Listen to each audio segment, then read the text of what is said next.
The rain fell hard that morning. The sky was gray, the kind that made everything feel heavy. The guards at the military base gate were tired, wet, and annoyed. But then they saw her. She stood quietly outside the gate, not moving, not saying a word, just standing in the rain, her head slightly lowered, a small bag on her back. Her clothes were soaked, her hair stuck to her face, and her eyes, they were calm. Too calm for someone so young, so alone. One guard whispered, "Who is she?" The other shrugged. "Probably lost. Maybe here to beg for food." The first one laughed. "Or maybe she's waiting for a hero." She didn't speak for a long time. People passed by, trucks came and went. Soldiers ignored her. Some laughed. One tossed her a water bottle. She didn't take it. She just waited. Finally, after what felt like hours, she took one step forward, then another. "Stop right there," a soldier said, holding his hand out. "This is a restricted area." She looked at him calmly. Then she spoke. "I need to see Commander Riemann." Her voice was soft but firm. The guards looked at each other. "Commander?" Riemann, the younger one, asked.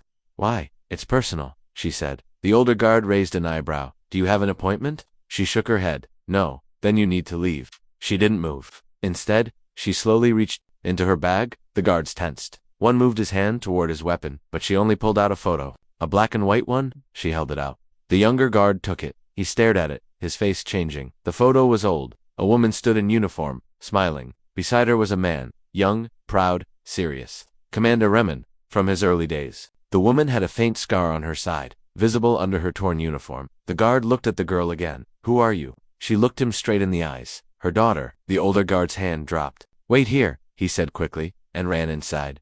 Inside the base, Commander Riemann was sitting in his office.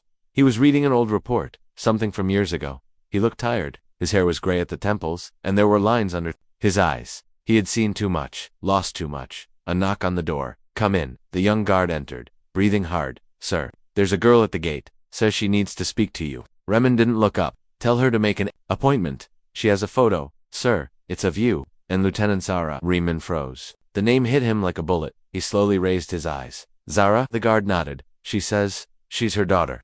Riemann's mouth went dry. He stood up slowly. "Bring the photo." The guard handed it to him. Riemann stared at it. It was the same photo he had buried in the bottom of his drawer years ago. But this one was cleaner, newer. Someone had taken care of it. "She's waiting outside," the guard said. Riemann stared out the window. The rain hadn't stopped. Without saying a word, he walked past the guard and headed for the gate. The girl was still standing there. When she saw him, her eyes didn't change. But something in her shoulders tightened. Riemann stopped in front of her.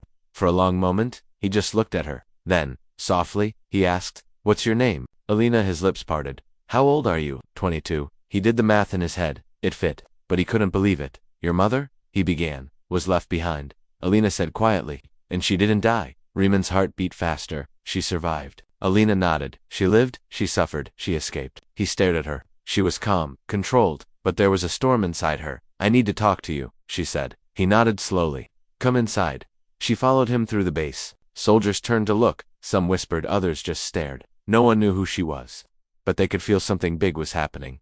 Inside his office, Riemann offered her a seat. She didn't sit. He sat down. His hands trembled slightly. He tried to hide it. "Your mother," he began again, but she cut him off. "I'll show you," she said. She turned, lifted her shirt slightly, and showed the scar on her side. It was deep, healed, long ago, but still clear. In the same place her mother's scar had been. A match. Riemann leaned back in his chair, shocked. His mouth opened, but no words came out. "I was 10 when she returned," Alina said. "Half dead, burned, broken, but alive." Tears welled in her eyes, but she didn't let them fall. "She told me everything. About the mission, about you, about how you left her behind." Riemann looked away. "She trusted you," Alina said, her voice trembling now. "And you abandoned her." He closed his eyes. "It wasn't like that. She called for help. You hurt her, and you left." He opened a drawer, took out a file, opened it slowly. Inside were pages old mission reports, photos, maps, all from Operation Firepath. He slid it toward her. "Read it." Alina picked it up. As she flipped through it, her fingers trembled. "There was chaos that day," Riemann said. "The plan failed. We were under attack. I wanted to go back. They wouldn't let me. You were the commander. I followed orders." She slammed the file shut, and she paid the price. Riemann looked at her. "Did she ever say how she escaped?" Alina nodded. "She broke free after 6 years, walked for days, was found near the border, and then no one believed her. She stopped talking about it, said the truth would kill her." Riemann's hands clenched. "And now she's gone," Alina whispered. 2 months ago." His heart dropped. "But before she died," Alina said, "she gave me this." She reached into her bag again and pulled out a small tape recorder. Riemann stared at it. "She said you'd understand." Alina whispered. She pressed play. At first only static. Then a faint voice, Riemann, if you're hearing this, I survived, I forgive you, but the truth must come out. The tape crackled. Her voice broke. They told lies about the mission. I was a witness. That's why they left me. Not you, but them. The ones in charge. Static again. Alina stopped the tape. Riemann sat frozen. You weren't the only one who left her, Alina said, but you were the one she trusted. Silence filled the room, heavy, sharp. Riemann walked to the window. The rain had finally stopped. He turned to her, his voice low. Why are you here now? Alina took a deep breath. Because I want justice. Not just for her, for the truth. For what was buried. He looked at her, saw her mother in her face. You're brave, he said softly. No, she replied. I'm her daughter. Just then, someone knocked on the door. It was Major Hanifu, sir, he said, then paused. Seeing Alina, Riemann's eyes narrowed. Come in. Hanifu stepped inside. His face was calm. To calm, she says she's Zara's daughter, Riemann said. Hanif's eyes flicked to her. Is that so? She has her mother's scar, Riemann added. Hanif said nothing. Riemann walked over to him. You told me she died. She did, Hanif said quietly. We saw the blood. The fire. She couldn't have survived. She did. Alina said. She lived. And she remembered everything. Hanif's eyes narrowed. You should be careful, girl. Old memories can be dangerous. Riemann stepped in front of her. Are you threatening her? Hanif raised his hands. Just saying the past is messy. Not everything is how it seems. Riemann didn't move. Watch her, he said coldly. She might be more like her mother than we thought. Then Hanif walked out. Alina looked at Riemann. He knows something. Riemann nodded slowly. He always did. Alina looked down. The scar on her side itched, like it was alive. And outside, the clouds were gathering again. The sky had cleared, but inside the military base, a new storm was growing. Commander Riemann stood by the window, staring out at nothing. His hands were in his pockets, and his mind was far away. Behind him, Alina sat quietly, holding the tape recorder in her hand, still feeling the weight of her mother's voice. The scar on her side ached.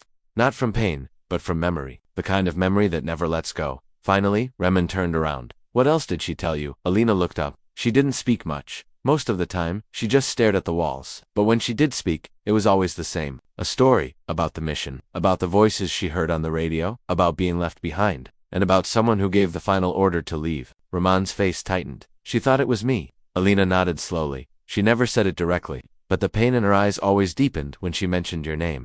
Riemann walked to his desk and opened a drawer. Inside was a smaller, locked box. He took out a key from under the drawer and opened it. From it, he removed an old caisson labeled, Dusty, but not forgotten. I kept this for years, he said.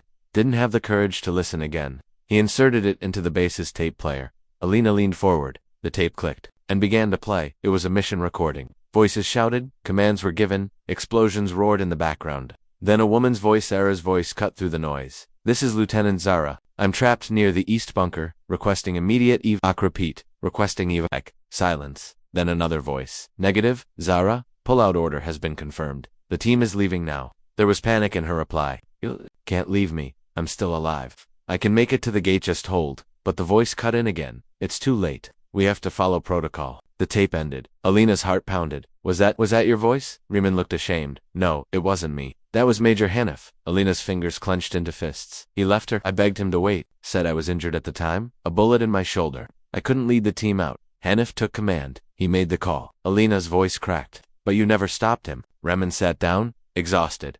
I was weak. And when we returned, they told me she was gone. Killed in the blast. They buried an empty coffin. Alina stood. You let him write the report. I had no proof, he said. And the higher didn't want questions. But she didn't die, Alina shouted. She lived 6 years of torture and you all just moved on. Riemann didn't speak. He couldn't. Alina picked up her bag. I want to see the report. The one filed after the mission. It's classified. Then unclassify it, she snapped. You owe her that. Riemann paused, then nodded. Follow me. They walked through the base to the archives building. Old files, dusty cabinets, locked drawers. This was the forgotten heart of the camp, a place where truth was kept hidden. He opened a cabinet labeled Operation Firepath. Inside were 3 thick files. One was labeled Final Report. He handed it to her. Alina opened it, flipping through pages of military jargon, maps, photos, and casualty lists. She paused. This says, they recovered her body. Riemann took the paper and looked closely. DNA match inconclusive. He read aloud. Body burned beyond recognition. Alina stared at the sentence. So it wasn't even confirmed. They just assumed it was her. He looked at the signature at the bottom. Major Hanif. Alina whispered. He buried her alive with a lie. Riemann's face hardened. We need to talk to him.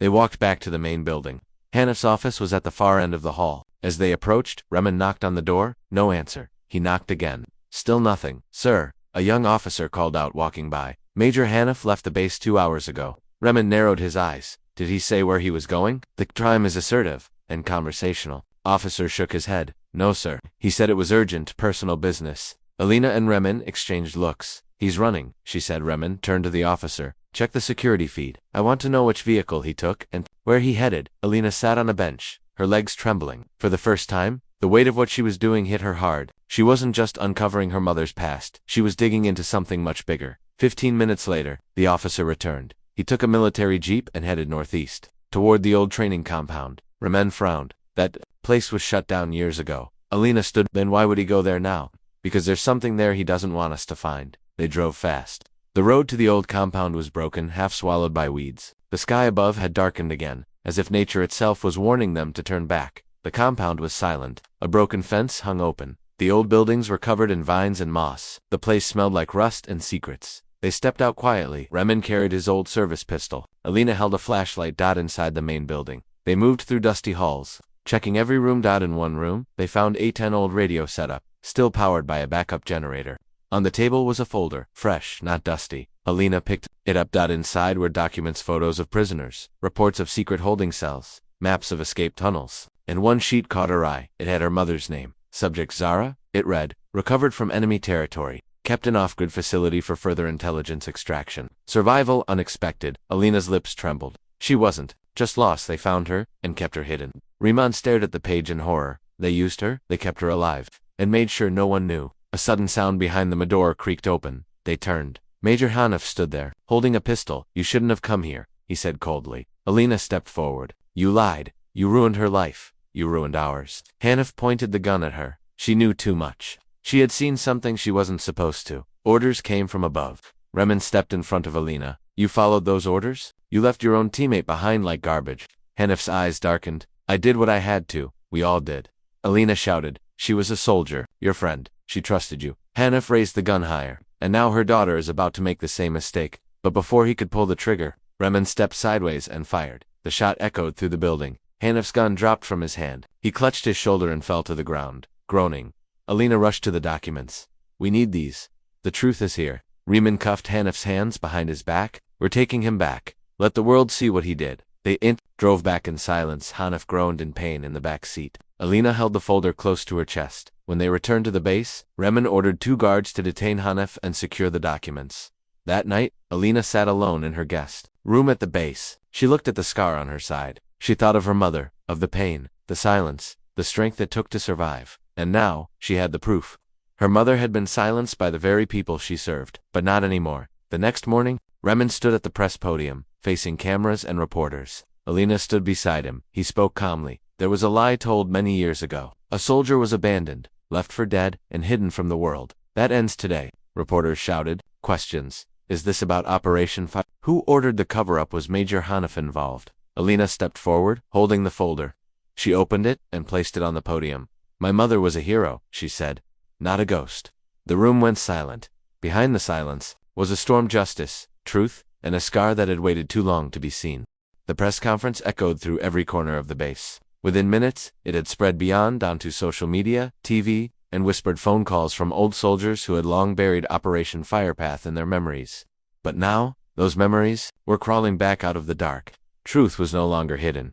Inside the base, Alina sat in the command room with Commander Riemann. She was calm, but her eyes showed no rest. In front of them lay the folder she had exposed to the world, proof of the cover-up, the lies, and the betrayal that nearly erased her mother from history. Riemann leaned forward, voice low. Now that this is out, they'll come who? Alina asked. The ones who wanted her forgotten. She nodded slowly. Then let them come. I'm not afraid. He gave a small, sad smile. You sound just like her. Before they could speak again, a knock came at the door. A young officer stepped in. Sir, there's someone here to see you, he says. He served under Lieutenant Zara. Alina sat up. What's his name? The officer checked his note. Corporal Abbas. Remain's face changed. Bring him in. Moments later, a man in his late 40s walked in. His uniform was faded, and his eyes had the weight of someone who had lived too long with secrets. He looked at Alina, his lips trembling. You look like her, he whispered. Alina stood. You knew my mother? He nodded. She saved my life. Twice. Riemann offered him a chair. What do you know about her? About what happened? Abbas hesitated. Then slowly, he pulled something from his bag, a torn field notebook. Dirty and crumpled.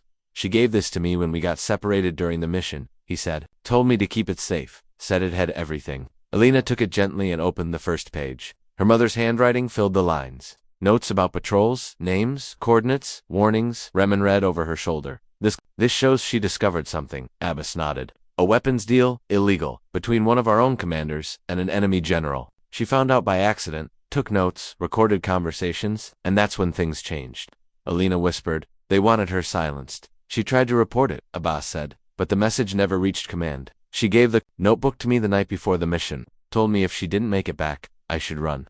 I did, and I've lived with guilt every day since. Alina clenched her jaw. You didn't betray her, you kept this safe. You honored her. Rahman stood, pacing. If what she discovered was true, it means this goes beyond Hanyaf. Someone higher, up approved to betrayal. Abbas nodded. It wasn't just about leaving her, it was about burying what she knew. Alina's heart beat faster. Do you remember the name? The commander involved? Abbas hesitated. I only heard it once. On the radio, El Naim. Rahman stopped in his tracks. Alina asked, who is General Naim? Rahman turned to her, expression grim. He's now the chief of defense intelligence, one of the most powerful men in the country. Alina sat down hard, the air knocked out of her. Then we're in danger. Remen nodded. And so is the truth. That night, Alina lay in the guest quarters, staring at the notebook. Her mother's words spoke to her from beyond the grave lines written with fear, bravery, and love. Every sentence carried weight. Every detail mattered. Her mother had uncovered something massive, and died trying to reveal it.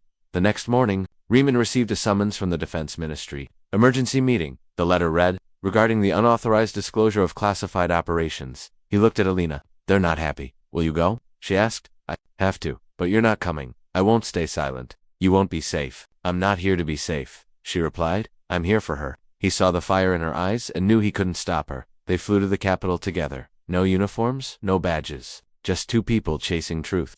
The government building was tall, cold, and surrounded by men who looked through them, not at them. Inside, a long table waited, filled with military officials, ministers, and gray-haired men in sharp suits. At the head sat General Naim. Remen saluted.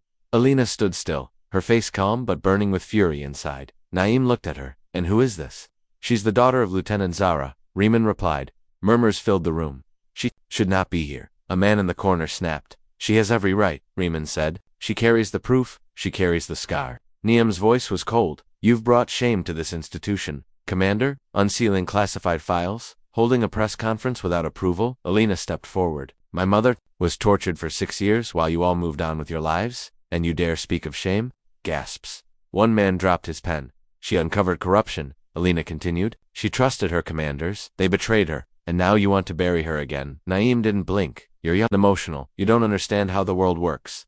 I understand scars, she said. And I understand silence. And I will not be silent anymore. Remen pulled out the notebook and slid it down the table. Everything is in there. Operation Firepath was used as a cover-up. You left Zara behind not to save lives but to protect secrets. Niam didn't even touch the notebook. None of this can be proven. It's old paper. A dead woman's words. Alina reached into her bag and pulled out a USB drive. Then listened to her voice. She inserted it into the conference screen. The room filled with her mother's final message, raw, broken, trembling. I am still alive. They kept me here. They fear what I know. The voice cracked. They planned it. I heard the call. General Niam gave the order. Niam stood, face red. Turn that off. But it was too late. The room had gone still. No one could look away. A senior officer stood slowly. Is this real? Alina turned to him. She died 2 months ago. After carrying this pain for 12 years, it's as real as the scar on my body. Remen added, if we don't act now, we are no better than the ones who betrayed her. Niam's hands were shaking. You have no idea what chaos she could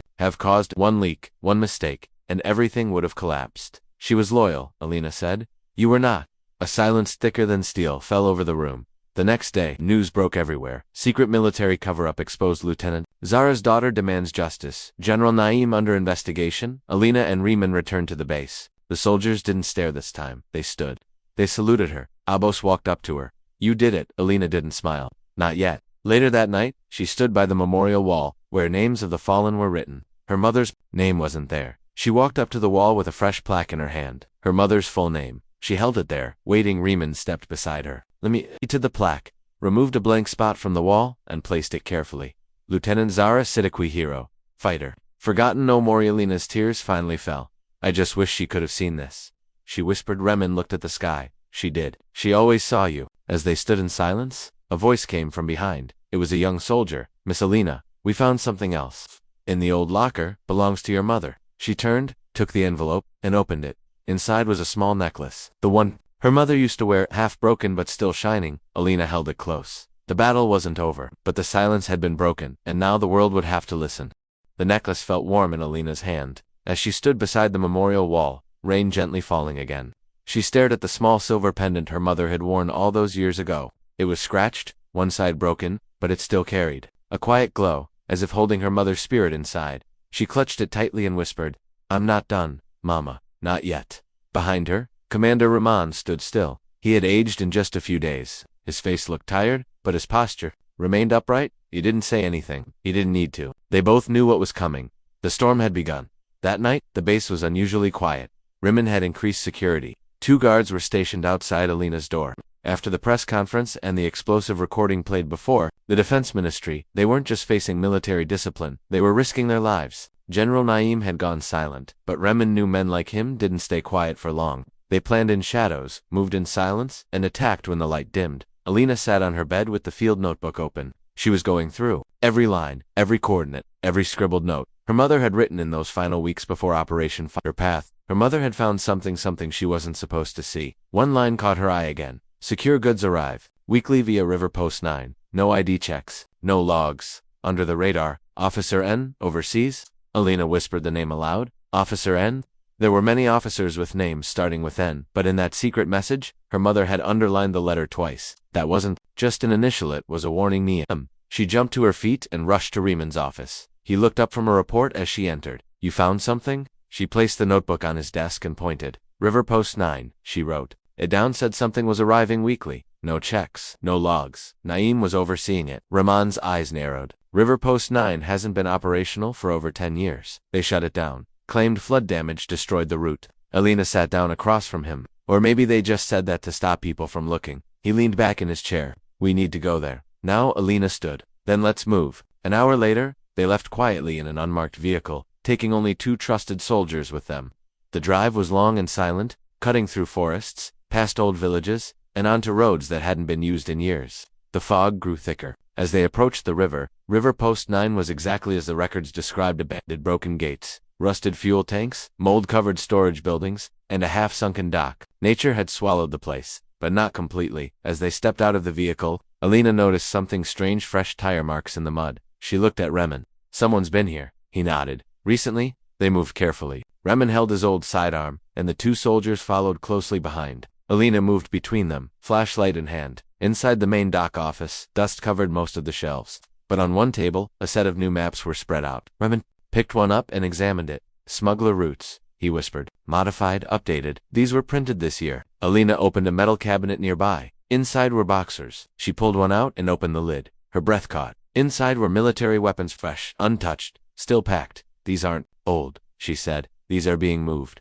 now. Rimmon checked the markings. Foreign manufacture, no serial numbers. These are black market. One of the soldiers called from outside. Sir, over here. They rushed out to find a hidden trapdoor behind one of the storage buildings. It was half buried in leaves and dirt. Rimmon opened it slowly, revealing a dark staircase descending underground. They exchanged looks, then went down. The passage was narrow, lit only by the beam of Alina's flashlight. It led to a cold storage room, rows of crates, sealed containers, documents, and a satellite phone still blinking with power. This is a command hub, Rahman said. They've been operating from here. Alina walked to the back of the room, where a metal board was nailed to the wall. She pried it open. Behind it, she found a hidden compartment with one single item, a photo. She pulled it out. It was old, slightly torn, but clear. In the photo, General Naim, Major Hanif, and her mother. Alina's hands trembled. Her mother looked uncomfortable in the photo, smiling weakly. Her body turned slightly away. The 2 men stood confidently, and behind them was a truck filled with crates. She turned the photo around. A message was scribbled in her mother's handwriting. This is the last time I trusted them. Alina sat down, overwhelmed. She knew, even back then. Riemann crouched beside her. She tried to expose it, but she couldn't run fast enough. Alina looked up. We can. They packed everything. The photo, the satellite phone, the documents, and the list of modified routes. As they climbed back into the vehicle, a sudden explosion shook the ground. The soldiers ducked. Riemann shouted, "Move!" A second blast hit the storage building, flames rising high. Alina clutched the box in her arms as Riemann sped the vehicle down the road. They found us, he said. We were too late. Alina's voice was steady. but we have the evidence. Remen didn't slow down. We need to release it now, before they reach us again. Back at the base, they transmitted the photo, maps, and satellite data. 2-3 trusted journalists and uploaded the contents to an encrypted military leak platform used by whistleblowers. Within hours, it was everywhere. Illegal weapons route linked to General Niam's past. New evidence. Ties abandoned river post to defense leadership. Heroic soldier's daughter exposes. Deepest scandal yet, the base was surrounded by news vans. Reporters begged for comments. International media picked up the story. Parliament called for emergency hearings. The defense ministry scrambled. Alina sat in the base's war room, watching it all unfold on the screen. She had lit the fire, but fire brings danger. That night, while most of the base was asleep, a shadow moved through the barracks. The security footage later revealed a man in an officer's uniform but with no name tag. He avoided cameras, moved swiftly, and reached the command building silently. He placed a small device under Riemann's office window, then disappeared into the dark. The next morning, as Alina entered the room, the device beeped quietly. She didn't notice. She handed Riemann the necklace again. I want to return this to her real home one day, where she should have been buried. Not in some forgotten corner. Riemann nodded. We'll make it happen. You have my word. Just then, an explosion ripped through the window, shattering glass and tearing apart the front wall. Alina hit the ground. Riemann shielded her. Alarms screamed. Soldiers ran. Fire spread. Smoke poured in, but they were alive. Barely medical teams arrived within minutes. Riemann was injured. Alina had cuts, a concussion, and burns on her arms. As she was pulled from the rubble, she heard shouting, "This was no accident. This was an attack." Through the ringing in her ears, she saw the remains of the room. The notebook gone. The files burned. The screen destroyed. But the truth was already out. It had already spread. They had tried to silence her again. They failed. As she was placed on a stretcher, she gripped the necklace still around her neck, the only thing that had survived the fire with her. A medic whispered, "Ma'am, you should rest." Alina looked up, bruised but undefeated. "No," she said. "I still have more to tell." The hospital walls were too white, too silent. Machines beeped softly around Alina, but she ignored the pain in her head, the bandage on her shoulder, the soreness in her ribs. She only stared at the television screen hanging from the ceiling. News anchors spoke with urgency. Her photo was everywhere. The young woman who survived the base bombing yesterday is now being called a hero by many, but a traitor by others. Her leaked evidence has caused a political earthquake. Alina turned her head as the nurse walked in. "Any updates on Commander Riemann? He's out of surgery, stable, but unconscious." She closed her eyes. "Thank you." As soon as the nurse left, she sat up slowly and took out her small notebook. It wasn't her mother's, it was hers now. She had begun writing her own version of the truth, day by day. Not just facts, emotions, what it felt like to stand alone, what it meant to keep fighting. That evening, a military investigator entered her room. He wore a clean uniform, his eyes unreadable. "You're being moved to a secure location." "Why?" she asked. "There are threats. Against your life." She nodded slowly. "And who's threatening me?" "We're not sure yet, but they seem to have access inside our systems."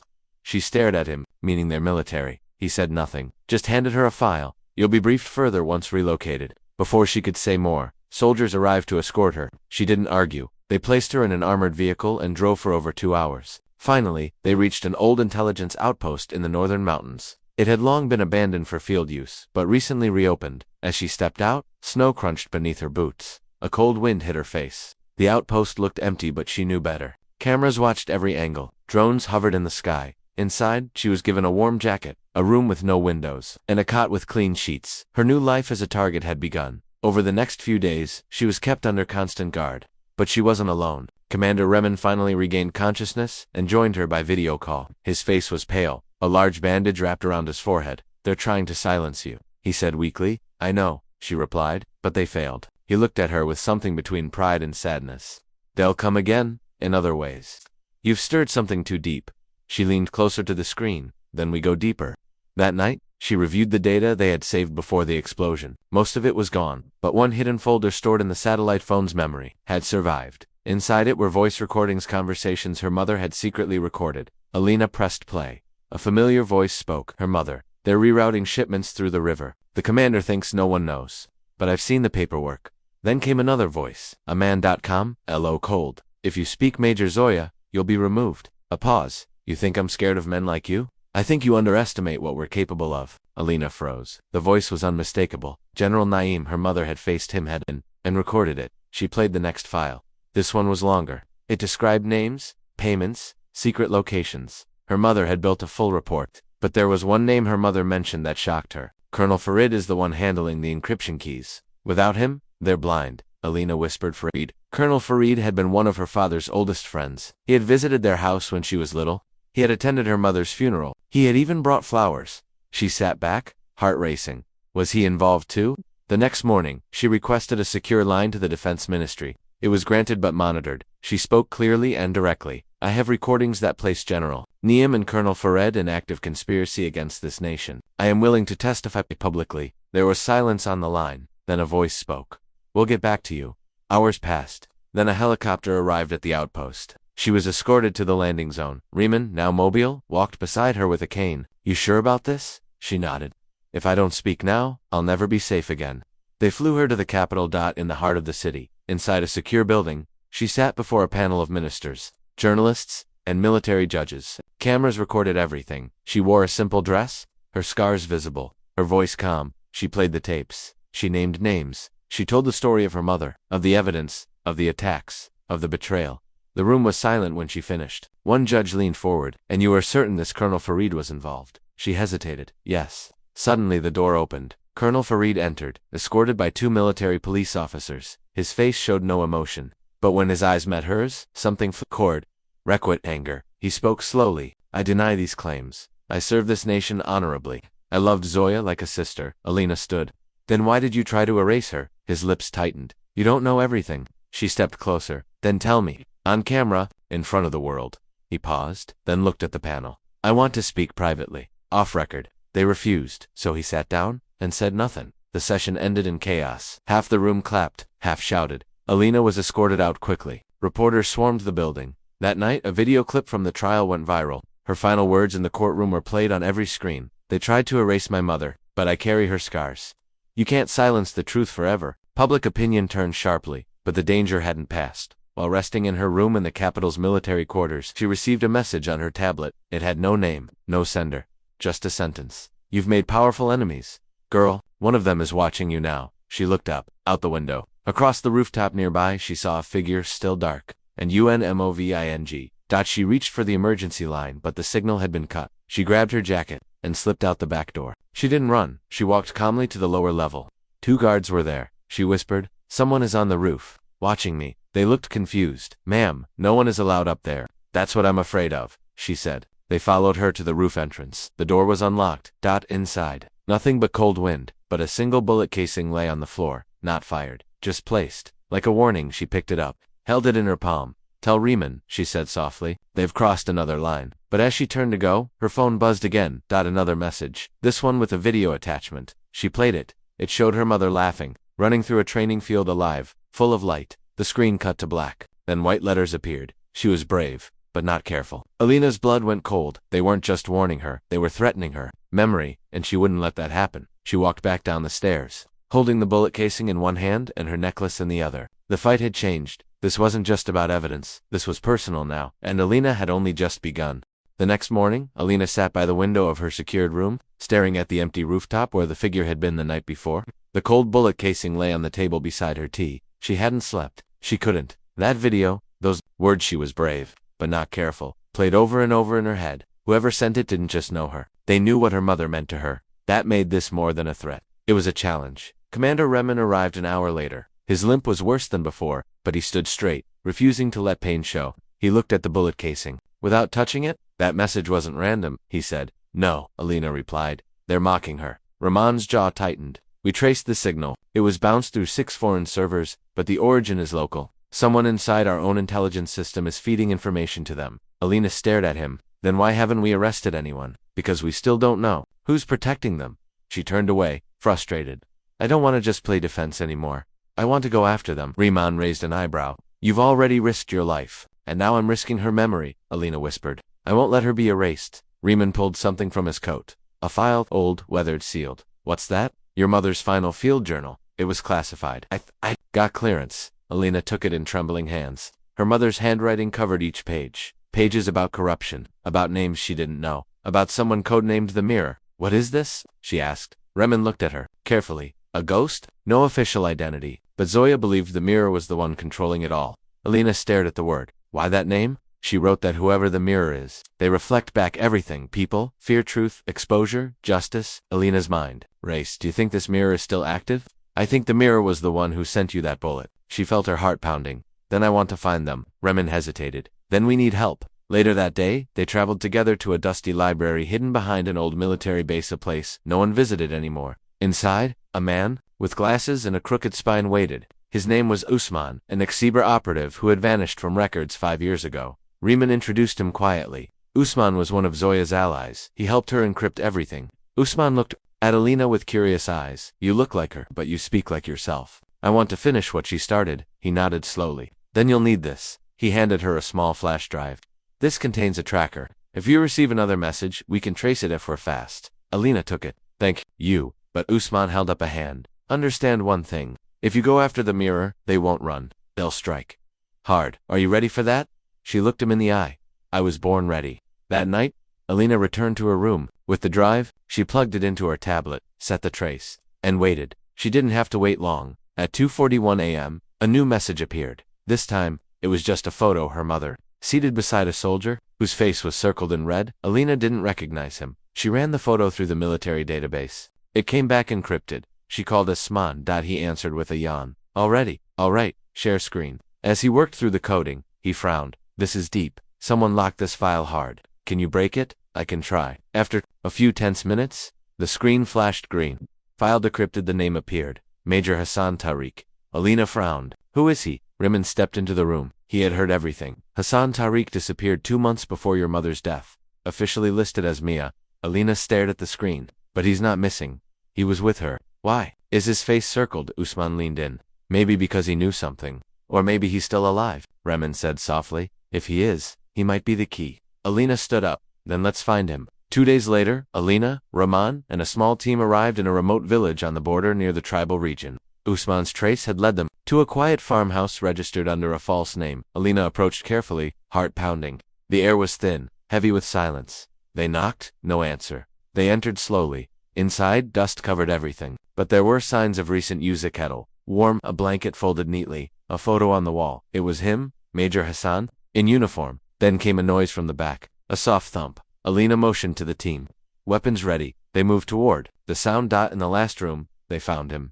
He was older now, with a beard, sunken eyes, and a limp. He raised his hands. I'm not your enemy. Alina stepped forward. Then prove it. Tell me why your face is marked in my mother's file. He looked at her long and hard. Because I was the last one to see her alive. The room fell silent. Rahman narrowed his eyes. Start talking. Major Hassan sat down slowly. Your mother found something huge. Not just corruption and international pipeline. Weapons, drugs, and secrets. She was about to go public, Alina whispered, and she asked me to protect the files. But I was compromised. They threatened my family. I didn't betray her, but I ran. I thought she'd survive. You left her, Alina said, her voice shaking. He nodded, guilt all over his face. I live with that every day. Alina sat down across from him. I need to know who the mirror is. His face paled. You don't want that. Yes, she said firmly. I do. He looked at Riemann. You never told her. Told me what? Alina turned. Riemann looked away. We had suspicions. That the mirror wasn't just one person. It was a Circle 5 high-ranking officers. But one was family to you. Alina felt the world stop. Who? She asked, barely breathing. Hassan whispered. Your uncle, General Fazl. Alina stood, stunned. No. He was with us when my mother died. He held my hand. Hassan stood too. Exactly, because he needed to make sure she didn't leave anything behind. Alina turned away, everything spinning. Riemann stepped forward. We don't have solid proof yet, but if we get access to Fazl's private server, we will. Alina clenched her fists. Then we're going to his house. Riemann raised an eyebrow. That's not easy. He's guarded. Then we go quietly, she said, like my mother would have.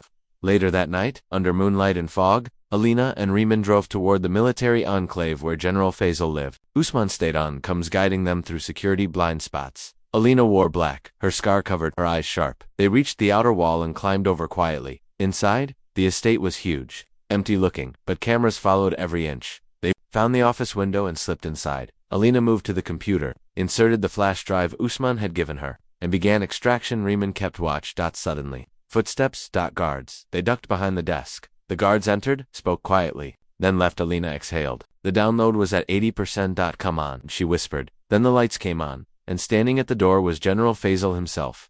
He looked at her with cold, disappointed eyes. I hoped you wouldn't come here. Alina stood up. You lied to me. He didn't flinch. I protected you. No, she said. You protected yourself. The download reached 100%. Fazl sighed. You don't know what you've started. Alina looked him in the eye.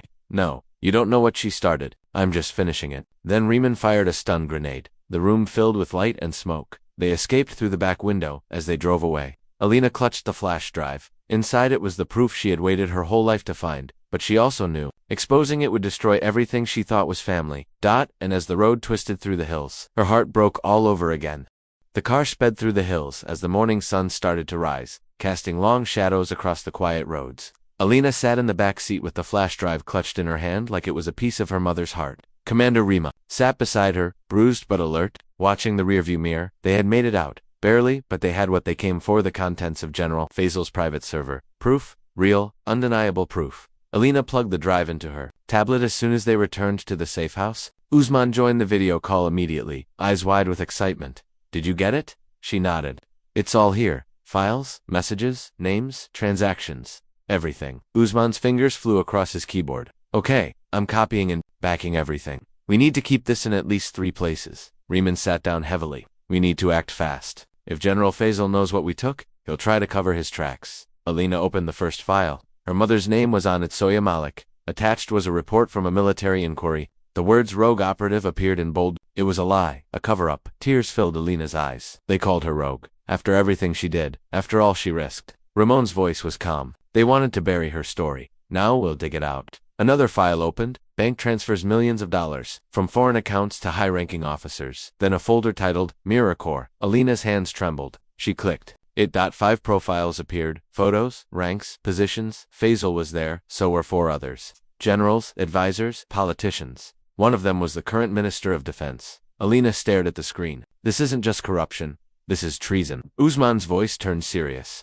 If we release this publicly, they'll come after all of us. Riemann nodded. But if we don't, everything Zoya died for will vanish. Alina closed her eyes. Her mind felt like a battlefield. The truth was heavy, but silence was heavier. Let's go public. They planned the release carefully. Usman would send the files to a network of trusted journalists. Riemann would arrange an anonymous drop to key global news agencies. Alina would prepare her own video, a message to the world. But first, she needed to do one more thing. She needed to visit her mother's grave. That afternoon, she traveled alone to the small cemetery in a quiet part of the city. The wind was soft. The trees whispered. Her mother's grave was clean, covered in white roses someone had left recently. Alina knelt beside it. I found them, she whispered. The people who silenced you. I found them all. She took out a small pin from her pocket. Her mother's old medal. She had kept it hidden all these years. I'm going to finish it, but it's going to break everything. Her voice shook. They'll hate me. They'll say I betrayed my country, but I'm only showing what really happened. She looked up at the sky. Are you proud of me, Mama? The wind answered with silence. But in her heart, she felt something. Warm, quiet, like a hand on her shoulder. That night, the world changed. Usman triggered the release. Within minutes, military corruption files appeared on every major news site. Videos, documents, leaked memos. A complete timeline of how the mirror operated. Alina's voice echoed across the internet. My name is Alina Zoya Malik, daughter of Zoya Malik, who was killed trying to expose a web of betrayal inside our highest institutions. Today, I'm giving you her truth. Within hours, it was trending worldwide. Protests erupted. Journalists lined up outside military headquarters. The president called for an emergency inquiry. But while the world watched, the people Alina exposed were not watching. They were planning. First strike came the next day. A car exploded outside the journalist's office that had published the files. No one was killed. But the message was clear. Stop, or else. Riemann called Alina urgently. They're hitting back. We need to move you. Alina refused. If I run, the story dies. You're not invincible, Riemann said. Neither was she. Alina replied. That night, Riemann sent a team to protect her. But someone slipped through. At 3:17 a.m. A masked man entered the safe house. Alina heard the door creak and grabbed the taser she kept under her pillow. She moved quietly, breath tight in her chest. In the hallway, she saw him, tall, black-clad, armed. Before she could think, he lunged. They fought hard. Furniture shattered. Glass flew. Alina hit him with the taser, but it wasn't enough. He recovered quickly, slammed her against the wall. You should have stayed quiet, he growled.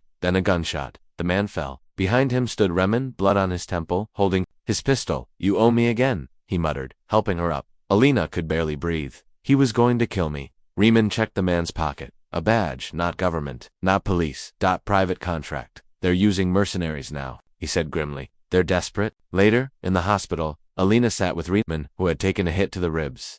I can't stop now, she whispered. He nodded. But you can't do this alone. Then came the biggest shock of all. The president of the country gave a national address the next day. We have launched a full investigation into the allegations brought forward. No one is above the law. Alina watched the screen, stunned. But, the president continued, until the facts are confirmed, no military leader will be suspended. We must remain united. Her blood turned cold. Riemann looked at her. They're stalling, protecting their own. Alina stood up. Then I'll give them no choice. She went back to the files. There was still one folder left.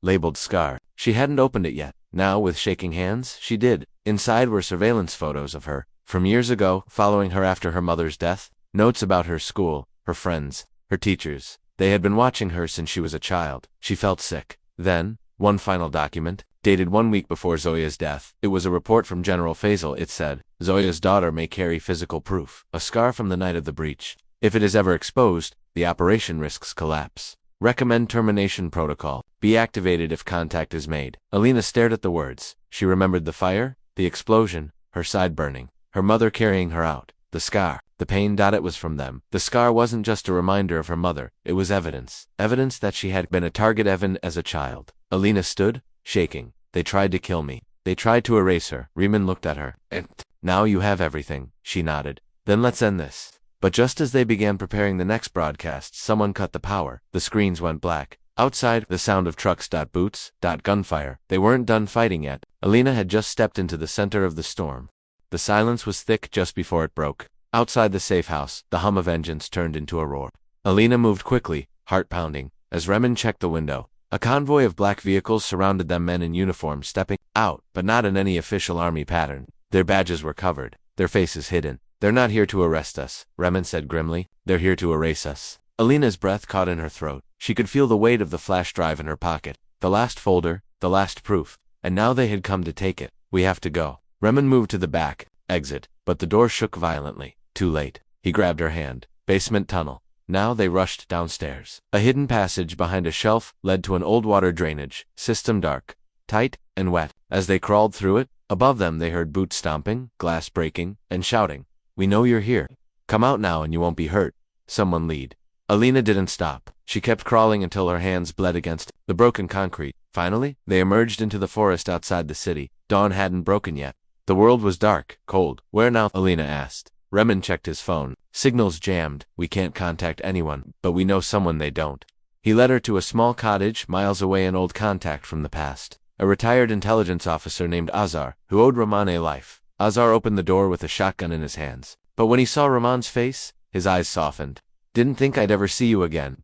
Inside, Alina collapsed onto the couch. Her whole body ached, but her heart burned more. She pulled out the flash drive and stared at it. This is all of it. The truth, the betrayal, my mother's story. My scar. Ozar leaned over. You're Zoya Malik's daughter. Alina nodded. He took off his cap and sighed. Your mother saved my team in '92. If not for her, I wouldn't be here. Alina felt the ache rise again. And they killed her for it. That night, while Ozar watched the perimeter, and Riemann slept with his weapon beside him, Alina opened the last files again. She scrolled through more names, more secrets, including something that chilled her, a folder named Operation Dustwalker. Inside were plans, maps, codes. It wasn't about the past, it was about the future. The operation wasn't finished. It was expanding.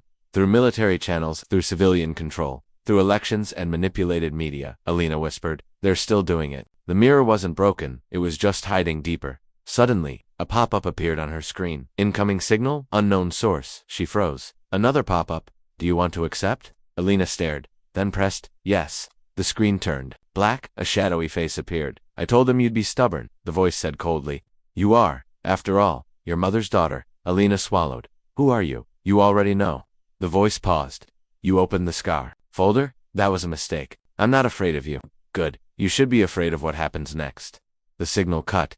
Alina's hands trembled. She had been found again. She woke Riemann immediately. We can't hide anymore. We have to finish this tonight. They planned fast. Azar would escort them to a secret broadcast tower, forgotten Cold War relic. They could override signals and stream to the entire nation, but they had to move before dawn. As they drove, Alina held the drive close to her chest. The truth was no longer just about the past. It was about preventing a future, ruled by those who kill truth. They reached the tower at 412 Azar activated the power while Riemann secured the perimeter. Alina stepped up to the mic. This wasn't a pre-recorded message. This was live. She took a breath. Then she spoke. My name is Alina Zoya Malik. I am the daughter of an officer you were told betrayed her country. That was a lie. My mother gave her life to expose a secret. I carry her scar, one they gave me when I was a child to silence her. But that scar is now the loudest thing in this nation." Her voice shook, but she didn't stop. "I have proof, not just of past crimes, but of what they're planning now. Operation Dustwalker. Names, dates, documents. I'm not asking you to believe me. I'm showing you. All files will be uploaded to public servers in the next 5 minutes." She uploaded the files live. Then she finished with a final message. "This is not rebellion. This is truth. If we still believe in justice, now is the time to act." Ramon's voice came over the headset. "We've got movement. Get ready." To leave? Alina pulled the plug. The upload was complete. Then the first bullet hit the tower. They ran. Riemann and Azar fired back, but they were outnumbered. A chase through the jungle began, fast, brutal, and terrifying. Alina ran until her legs gave out. She fell, breathing hard. Riemann pulled her up. "We're almost out." Suddenly a flashbang exploded beside them. Alina screamed, covering her ears. Everything went white, then black. When she opened her eyes, she was in a cold room, tied to a chair. Across from her stood General Faisal, alive and smiling. "So much like your mother," he said, so loud, so sure. Alina's mouth was dry. "What are you going to do? Kill me like her?" Faisal walked around her. "We don't kill martyrs anymore. We erase them. Slowly, quietly." He held up a tablet. The broadcast was being scrubbed. From the internet, deleted. "You really thought the truth could live for more than a few hours?" Alina looked up, blood on her forehead. Her lips cracked. "You forgot something." He paused. She smiled. "I didn't upload it to one server. I uploaded it to thousands. Every phone watching, every screen. Saved a copy." Faisal's eyes narrowed. And then the door burst open. A dozen soldiers stormed in, but they weren't his. They wore official military armor with the national flag. A voice shouted, "Stand down, General. You're under arrest." Faisal turned, furious. "You can't do this." But it was too late. Alina was pulled free. Riemann rushed in, face bruised, but alive. "They saw it," he said. "Enough people saw it. The people acted. The military split. You started a fire they can't put out now." As Faisal was dragged away screaming, Alina felt the weight lift from her chest. But she also knew it wasn't over. Not yet. Outside the facility, news reporters were already gathering. People were holding signs. Photos of Zoya Malik. The scar was no longer ashamed. It was a badge of truth. Alina stood before the crowd, unsure what to say. But when a young girl ran up to her and touched the side of her shirt where the scar lay hidden, she realized she didn't need to speak. The world had heard her already, and it was finally listening. The morning air was thick with tension. The city was awake but on edge, whispers of Alina's broadcast still swirling like a storm. Everywhere she looked, people stopped and stared, not just at her, but at the symbol she carried, the scar. On her side, now glowing with a new meaning, not shame, but courage. The military was changing too. Some officers resigned, others were arrested, and some vanished without explanation. The mirror's circle was breaking apart, but not before. It fought back in ways Alina hadn't expected. Her phone buzzed with a message. It was from an unknown number. "Meet me. I have something you need to see. Alone. Midnight. Rooftop of Tower 17. She debated for hours. Trust was fragile, but she knew if she didn't go, the pieces of the puzzle might be lost forever. At midnight, dressed simply, and without her usual guards, Alina climbed the steps to the rooftop. The city light stretched below her, cold and distant. A shadow moved in the corner. "Who's there?" she called softly. A man stepped forward. He was young, maybe in his early 30s, with tired eyes but a calm demeanor. "My name is Amir," he said. "I worked for the ministry. I know things that can help you." Alina's heart quickened. "Why now?" Amir swallowed. "Because I saw what happened to your mother, and I don't want history to repeat." He handed her a folder thick with papers. "Inside are documents, records of meetings, transfers, secret orders. But there's more." Alina flipped through the pages, her eyes scanning numbers and names she recognized. "How do I know you're not part of this?" "I'm not. I left when I realized the truth. I've been trying to find someone brave enough to listen." Alina nodded slowly. "You found me." Amir's expression hardened.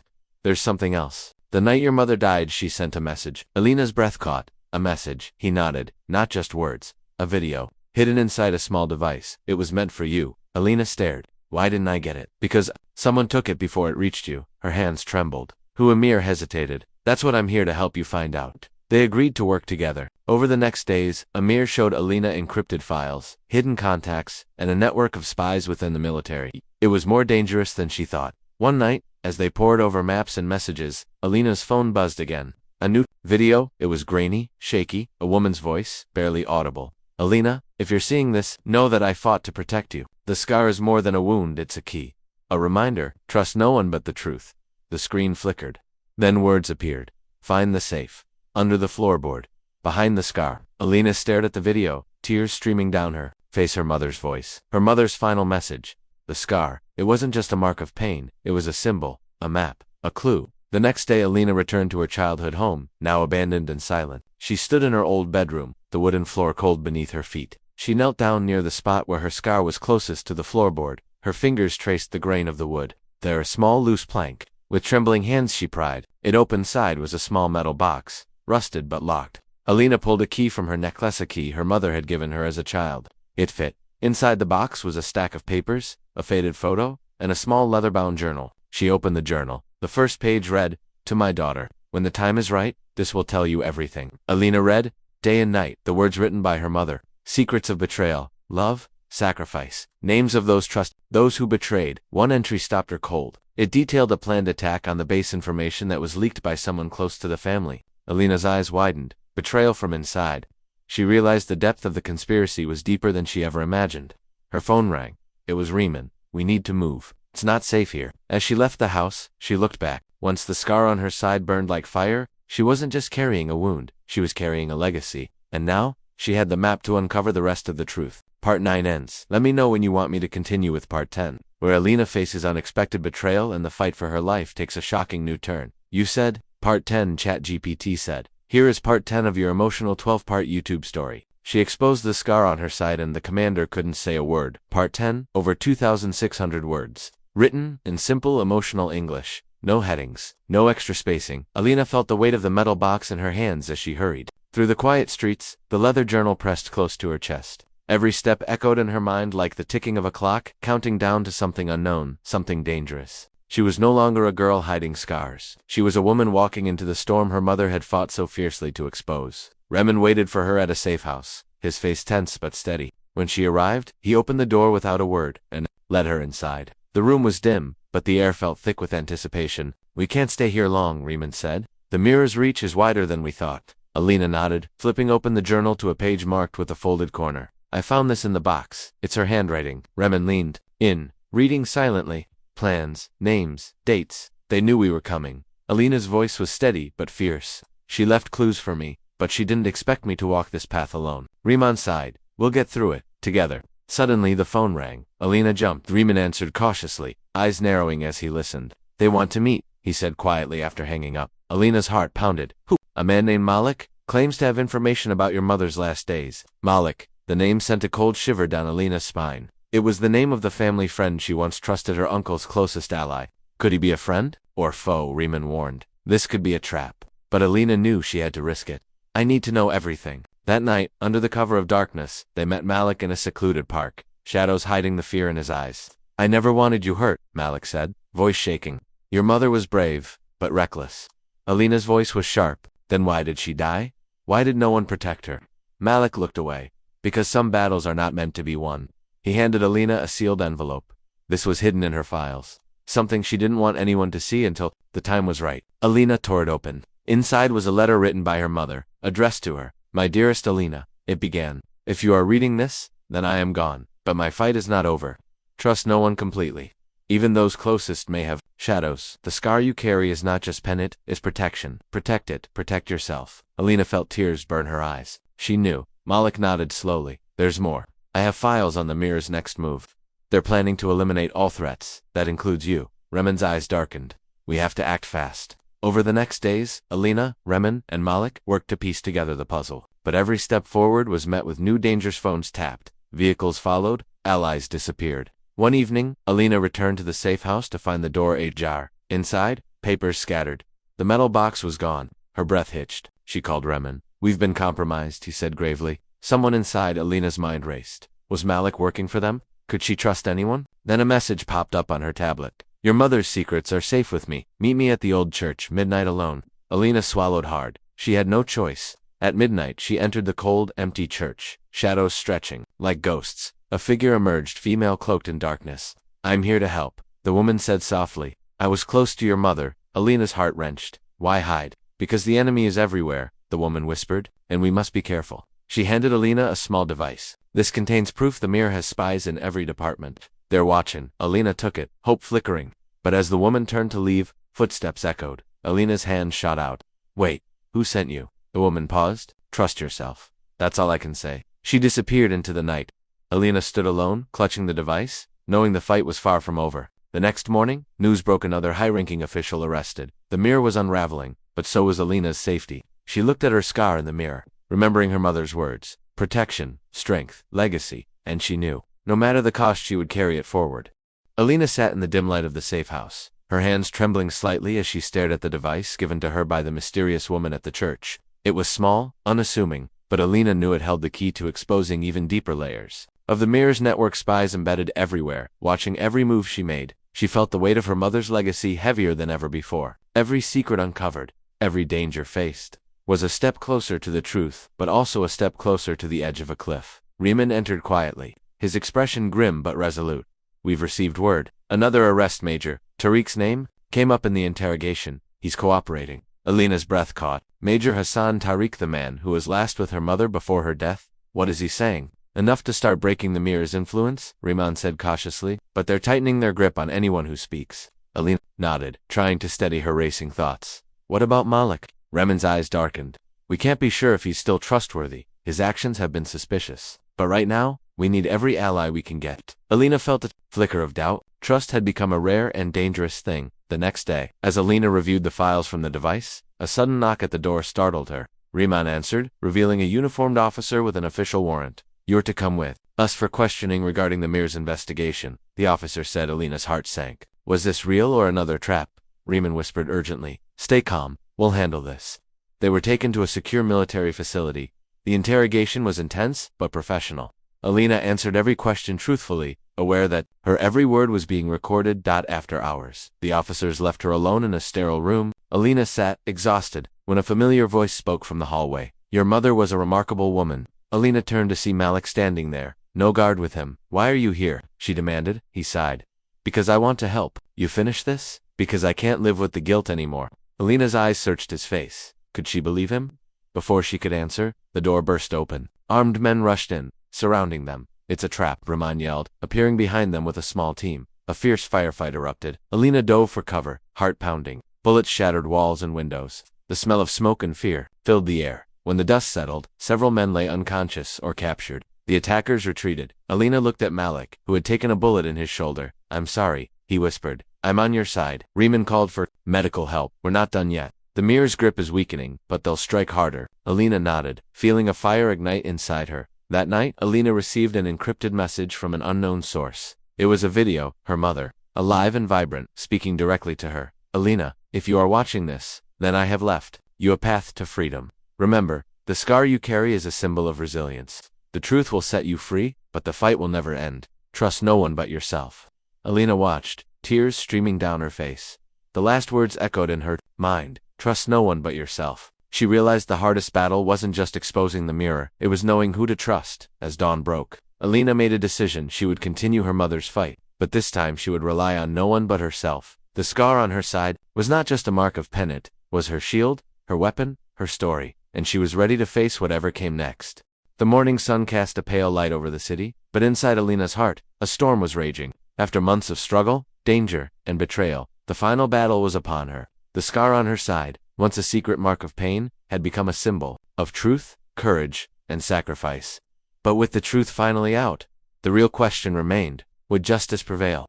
Alina stood in front of a crowd gathered at the city square. Journalists from around the world were here, shining cameras and microphones on her. People held signs demanding change, chanting her mother's name. The air was electric with hope and fear. Riemann stood quietly beside her, battered but steadfast. He had fought alongside her through every trial. But Alina knew this moment was hers alone. She took a deep breath and stepped to the podium. "My mother was a hero," she began, her voice steady but filled with emotion. "She sacrificed everything to expose a web of lies and corruption that threatened our country's soul. Today, I stand before you not as a victim, but as a witness, a bearer of truth." The crowd was silent, hanging on every word.